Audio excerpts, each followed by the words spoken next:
Arizona, homeowner's best friend.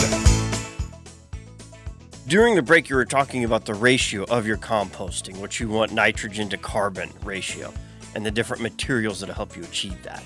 Yeah, so your best compost is going to be a 30-to-1 ratio carbon to nitrogen. And if I've got something that's still green, it's going to have a little bit more nitrogen in it. We can still see it. It hasn't dried out totally. So if I have completely dried out grass clippings, then it's going to lean more towards a brown material or a carbon material. But it's going to be 30 parts carbon to 1 part nitrogen. Fresh grass clippings have a lot more nitrogen in them, and so they need a lot of carbon into it.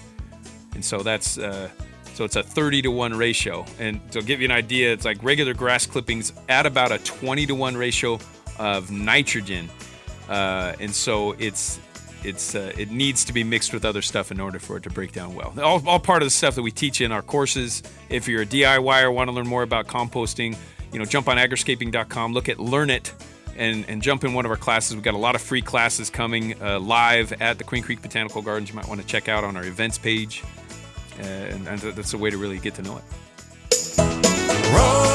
Rosie on the house, every Arizona homeowner's best friend.